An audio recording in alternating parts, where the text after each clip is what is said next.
Salam la famille. Aujourd'hui, nous allons partager un échange intéressant entre un chrétien évangéliste et le docteur Zakir Naik.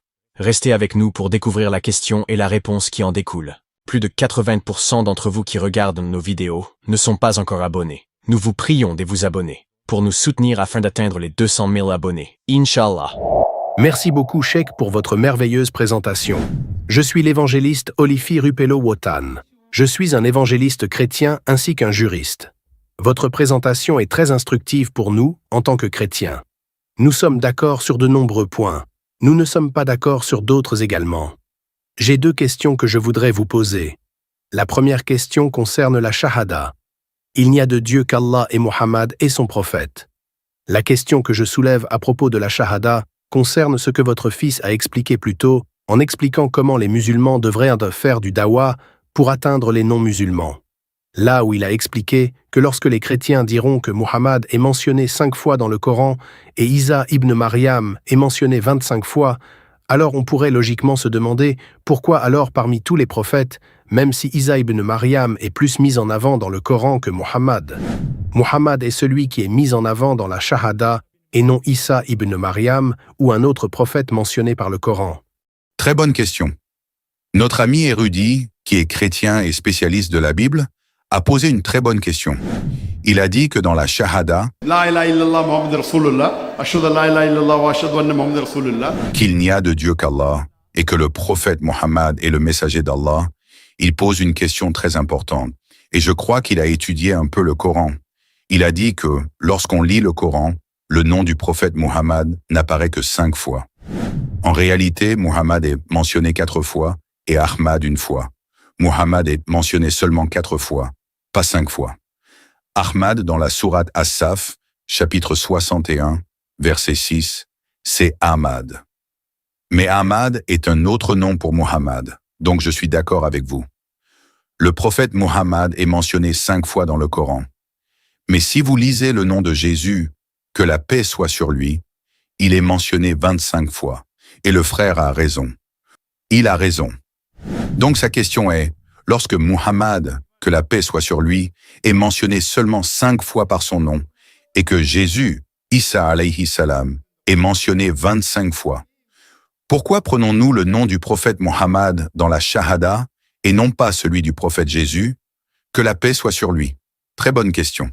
Hypothétiquement, si je suis d'accord avec lui, si je suis d'accord avec mon frère érudit, qu'un plus grand nombre de mentions devraient être pris en compte dans la Shahada, savez-vous combien de fois Moïse est mentionné dans le Coran? Savez-vous? Non. 132 fois. Cela signifie donc que je devrais prendre le nom de Moïse. Pas celui de Jésus non plus, non? Selon votre logique. Notre contestation concerne Muhammad et Isa ibn Maryam pour l'instant. Je vous pose une question. Même Moïse est un prophète dans la Bible, vrai ou faux? Moïse est un prophète ou non dans la Bible? Oui ou non? Oui. Donc vous ne pouvez pas simplement négliger cela. Si j'accepte votre argument, ce que je ne fais pas, hypothétiquement, si j'accepte, alors je devrais prendre le nom de Moïse, pas de Jésus. Hypothétiquement, mais je ne suis pas d'accord avec cela. Donc, le frère disait qu'un plus grand nombre de mentions signifie qu'il devrait être pris en compte. Si j'accepte cet argument erroné, je devrais prendre le nom de Moïse, pas celui de Jésus, ni de Muhammad. Selon votre logique, cela ne fonctionne pas. Je vais expliquer la raison. Si vous lisez le Coran, normalement, lorsque je parle de quelqu'un qui est présent, son nom n'a pas besoin d'être mentionné. Par exemple, si je parle d'une personne qui est ici, son nom n'a pas besoin d'être mentionné. Je peux dire, le frère a posé une bonne question. Son nom n'est pas nécessaire. Mais si je parle de quelqu'un qui n'est pas présent ici, je dois mentionner son nom. Par exemple, j'ai été inspiré par Cheikh Ahmed Didat. Cheikh Ahmed Didat a fait ceci et cela. Pour initier, son nom doit être mentionné. Mais pour ceux qui sont présents ici, le nom n'a pas besoin d'être mentionné. Donc, lorsque le Coran a été révélé, il l'a été au prophète Mohammed, que la paix soit sur lui. Quand il est mentionné, Ya Nabi, Ya Rasoul, des centaines de fois, son nom n'a pas besoin d'être pris. Mais lorsque l'exemple de Jésus est donné, que la paix soit sur lui, son nom doit être mentionné pour initier. Ensuite, on peut utiliser « il ». Donc chaque fois qu'une mention de Jésus, que la paix soit sur lui, est faite, son nom doit être pris. Quand un incident impliquant Moïse, que la paix soit sur lui, est mentionné, et parce que l'exemple de Moïse est plus présent dans le Coran que celui de Jésus-Christ, que la paix soit sur lui, son nom est plus souvent mentionné. Cela ne le rend pas supérieur. Savez-vous qu'Iblis, Satan, est aussi mentionné plus de 100 fois dans le Coran? Alors que faites-vous avec cela? Votre logique est illogique, votre argument est illogique. Le simple fait qu'un nom soit mentionné davantage ne rend pas une personne supérieure. Mais pourtant, nous aimons Jésus-Christ, que la paix soit sur lui. Nous le respectons. L'islam est la seule foi non chrétienne qui en fait un article de foi de croire en Jésus-Christ, que la paix soit sur lui. Aucun musulman n'est un musulman s'il ne croit pas en Jésus. Nous croyons qu'il était l'un des plus grands messagers d'Allah, subhanahu wa ta'ala. Nous croyons qu'il est né miraculeusement, ce que beaucoup de chrétiens modernes ne croient pas aujourd'hui. Nous croyons qu'il a donné vie aux morts, mais avec la permission de Dieu. Nous croyons qu'il a guéri ceux qui étaient nés aveugles, bien sûr avec la permission de Dieu. Oui, nous savons que dans le Coran, le passage où Ahmad est mentionné, pas Muhammad, est dans la sourate As-Saf, chapitre 61, verset 6, où Allah dit qu'Issa, que la paix soit sur lui, a été envoyé comme messager aux Bani Israël. Et il leur a dit, « Je vous donne la bonne nouvelle. Je viens confirmer la loi qui est venue avant moi, parlant de la loi de Moïse, que la paix soit sur lui. Et je vous annonce la bonne nouvelle d'un messager à venir, dont le nom sera Ahmad. Demain, je donnerai un discours sur le prophète Muhammad, que la paix soit sur lui, dans la Bible, et je veux que vous y assistiez. Et je vous prouverai que même le prophète Muhammad, que la paix soit sur lui, a été prophétisé dans la Bible. Je vais juste mentionner une prophétie pour prouver qui est le plus grand. C'est mentionné dans l'évangile de Jean, chapitre 16, versets 12 à 14. Jésus a dit, et c'est écrit en lettres rouges, « J'ai encore beaucoup de choses à vous dire, mais vous ne pouvez pas les porter maintenant.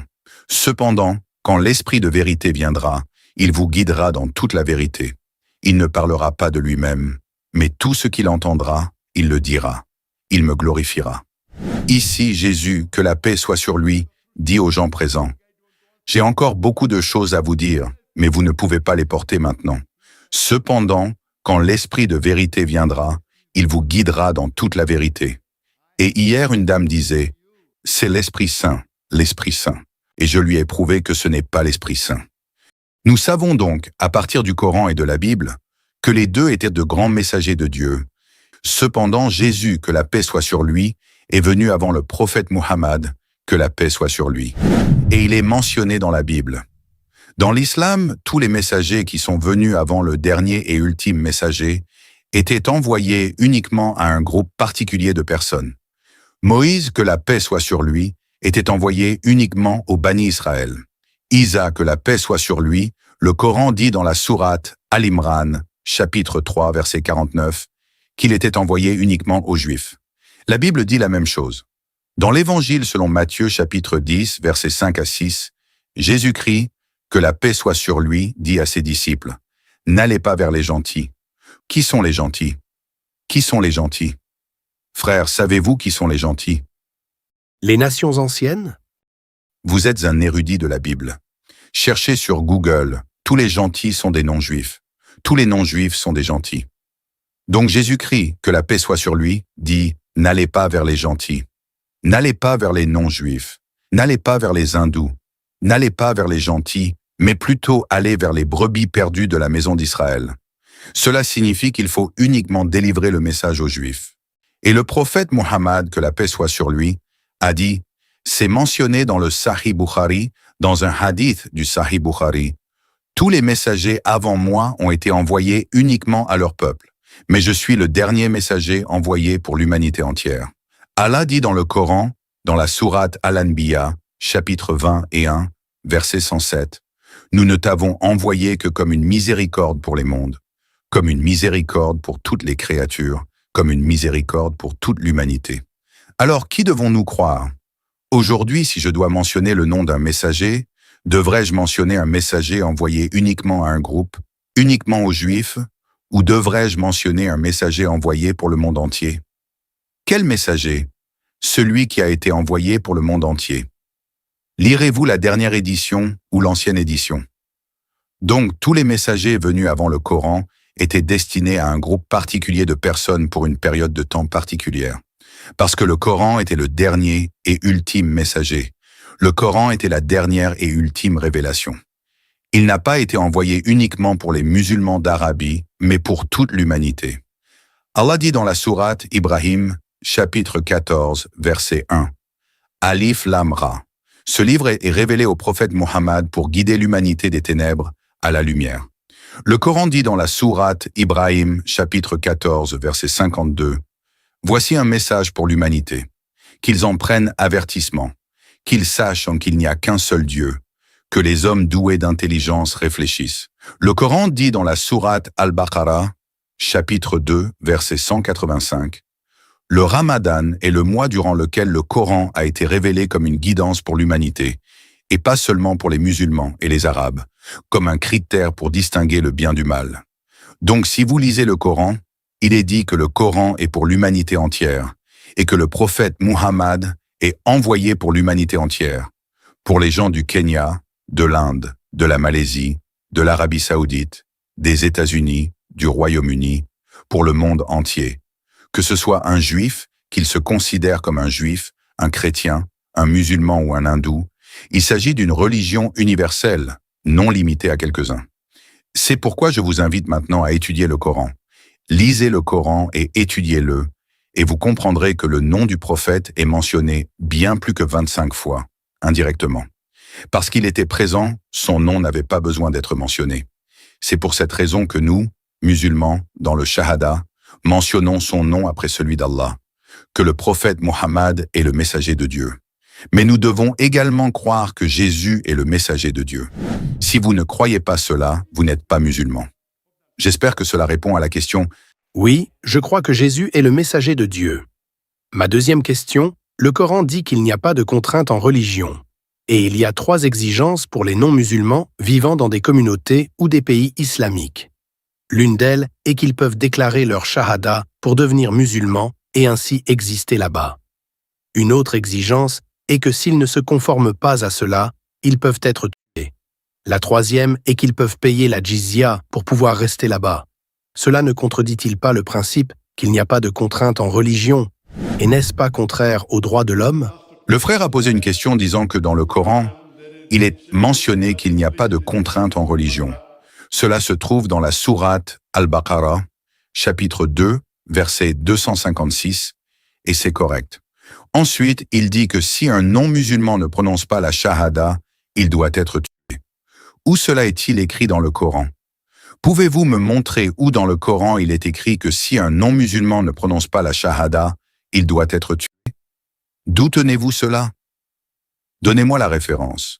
Frère, vous êtes un érudit, n'est-ce pas? Lorsque vous dites quelque chose, tout ce que je dis, je donne des références, n'est-ce pas tiré de la Bible? Je vous demande, vous avez dit que le Coran dit que si un non-musulman ne prononce pas la shahada, il faut le tuer. Où cela est-il écrit? Le Coran dit qu'il n'y a pas de contrainte en religion. Cette référence que je vous ai donnée, je suis d'accord avec vous. Celle-là, vous êtes d'accord avec moi? Oui, mais où cela mentionne-t-il les non-musulmans? Je n'ai pas dit que l'autre vient du Coran. J'ai dit qu'il existe cette exigence concernant ceux qui vivent dans des communautés musulmanes, dans des pays islamiques, dans les pays musulmans. En Malaisie, les musulmans représentent 63%, les non-musulmans 37%. Ils vivent en paix. D'où tenez-vous cela? C'est pourquoi je vous ai dit, si vous avez écouté mon discours, ne regardez pas les gens, regardez les Écritures. Quelle Écriture dit que si les non-musulmans ne prononcent pas la shahada, il faut les tuer? Tout cela est absurde. C'est le problème. Vous êtes un érudit biblique et vous portez des accusations contre le Coran. Vous portez des accusations contre l'islam. Ce n'est pas correct. Mes frères, je vous aime quand même. Je vous aime aussi. Mais si vous dites quelque chose de faux, c'est un grand crime. Voyez, si je dis quelque chose, je donne des références. À propos de la jizya, allez-vous la nier? Ceux qui doivent payer la jizya pour pouvoir rester là-bas. Tout cela est écrit, non dans le Coran, mais dans d'autres écrits savants. Mais pourquoi mentionnez-vous que les non-musulmans qui ne prononcent pas la shahada doivent être tués? D'où tirez-vous cela? C'est la première fois que j'entends cela de ma vie. Et vous vous appelez un érudit? Je dis que cela ne vient pas du Coran. Personne ne dit que si un non-musulman ne prononce pas la shahada, il faut le tuer. Chéri Allah est celui qui a soutenu cela. Où est-ce écrit? Où cela est-il dans le Coran? Je peux vous aider si vous voulez. Le Coran et Chéri Allah, bien sûr, l'un est une interprétation de l'autre. Où est-il écrit que si un non-musulman ne prononce pas la shahada, il faut le tuer? C'est totalement absurde. D'où tirez-vous cela? C'est très bien. Donnez-moi une référence dans le Coran. Oui, le Coran dit qu'il n'y a pas de contrainte en religion. Complétez le verset entier. Sourate al-Baqarah, chapitre 2, verset 256. Vous citez « Et moi je donne des références ». Oui. Vous citez la Bible « Et moi je donne des références ». Correct. Vous devriez donner des références. Vous êtes un érudit de la Bible. Je ne suis pas un érudit. Je suis seulement un étudiant. Vous êtes un érudit. Je suis un étudiant. Vous êtes formidable. Vous êtes un érudit. Je suis un humble étudiant de la Bible et du Coran. Je ne prétends pas être un érudit. Donc, je suis heureux de parler à un érudit. Maintenant, je vais vous expliquer. Le Coran dit dans la sourate Al-Baqarah, chapitre 2, verset 256, « La ikraha fid din ». En arabe, « La ikraha fid din ». Cela signifie qu'il n'y a pas de contrainte en religion. Mais la vérité se distingue clairement de l'erreur. Si vous prenez la main d'Allah, du Tout-Puissant, il vous guidera des ténèbres vers la vérité. C'est ce que dit la sourate Al-Baqarah. Pas de contrainte en religion. Mais par exemple, il n'y a pas de contrainte pour personne. Mais supposons que quelqu'un rejoigne mon école. Si quelqu'un rejoint mon école, je lui dirai qu'une fois inscrit, il doit porter l'uniforme. Si vous n'êtes pas dans l'école, pas de contrainte. Une fois que vous entrez dans l'école, si vous venez à l'école, vous devez porter l'uniforme. Et vous ne pouvez pas dire « Oh, quel genre d'école ?» Une contrainte. Pourquoi? Maintenant, vous avez été admis, vous êtes maintenant appelé un étudiant. Donc, une fois que vous rejoignez l'école, vous devez suivre les règles et règlements de l'école. La ikraha fid din signifie qu'il n'y a pas de contrainte pour les êtres humains. Mais une fois que vous prononcez la shahada, je témoigne qu'il n'y a de Dieu qu'Allah, je témoigne que le prophète Mohammed est le messager. Alors vous devez suivre le messager. Une fois que vous rejoignez, vous devez prier 5 fois par jour. Vous devez faire l'aumône. Vous devez dire la vérité. Vous ne pouvez pas mentir. Toutes ces règles existent. C'est parce que vous avez accepté volontairement. Une fois que vous acceptez volontairement, alors vous devez suivre les règles et règlements. Si vous ne le faites pas, si vous volez, si vous cassez un cadenas, selon le Coran, vous subirez les conséquences. Ce sont les règles et règlements. Quand Allah a dit qu'il n'y a pas de contrainte, cela signifie qu'il n'y a pas de contrainte pour accepter l'islam. Vous avez la liberté. Mais une fois que vous rejoignez une école ou une institution, une fois que vous rejoignez une entreprise, et que l'entreprise dit que vous devez porter un costume et une cravate, vous ne pouvez pas dire « Non, non, je ne porterai pas ». Sinon, vous êtes renvoyé de l'entreprise. De la même manière, en islam, Allah dit qu'il n'y a pas de contrainte pour aucun être humain d'accepter l'islam. Le message est là. Si vous aimez le message du Coran, vous l'acceptez. Est-ce que quelqu'un vous force aujourd'hui à accepter l'islam? Est-ce que quelqu'un est venu vous dire « Si tu n'acceptes pas, je te tuerai » Est-ce que quelqu'un est venu vous dire « Frère, vous savez combien de musulmans sont ici ?» J'espère que votre malentendu a été clarifié. Frère, j'espère que votre malentendu a été clarifié. Merci, mon frère. Merci, merci.